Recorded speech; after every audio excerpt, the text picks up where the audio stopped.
মনে রাখবেন 14ই ফেব্রুয়ারি থেকে নিষেধ করে লাভ নেই, কারণ 14ই ফেব্রুয়ারি ওই সকল মানুষ যায় যারা তাদের রবকে বোঝেনি।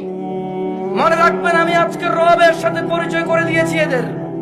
এরা যদি মনে করে 14ই ফেব্রুয়ারি যাবে আর ওদের মৃত্যু হবে ওই অবস্থায়, আর তাদের কোন ওলি মুর্শিদ আছে যে তাদের কবরে যাবে 14ই ফেব্রুয়ারির ওই ও নষ্টাপনা নোংরা এবং অশ্লীলতার ওখানে গিয়ে তাদের কবরে গিয়ে কেউ তাদের রক্ষা করবে, ওলি আর মুর্শিদা আছে, আমি আর আপনি কি করতে পারি?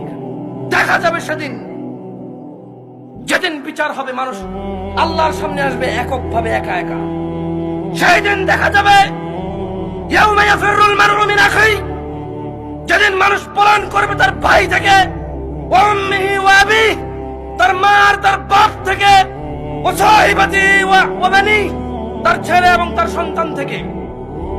সেই দিন দেখা যাবে যে তার 14ই ফেব্রুয়ারি তার আইডলরা, তার সিনেমার নায়করা, তার রাতের আনন্দের গায়করা, তার চোখের সন্তুষ্টির গায়িকারা নায়িকারা তাকে কতটুকু উপকার করে।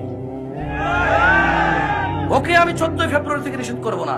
আরে ওর ঈমানই নেই, ও মুশরিক, ও আল্লাহর সাথে শিরক করে। 14 ফেব্রুয়ারি কি আবার এখানে? কোন মুসলমান যে আল্লাহকে সম্মান করে সে যেতে পারে না সব জায়গায়। এখনো ক্ষমা চাইবে, বলো আস্তাগফিরুল্লাহ, বলো আল্লাহ আমাকে ক্ষমা করুন, বলো আল্লাহ আমাকে ক্ষমা করুন। সবাই বলুন আল্লাহ আমাকে ক্ষমা করুন।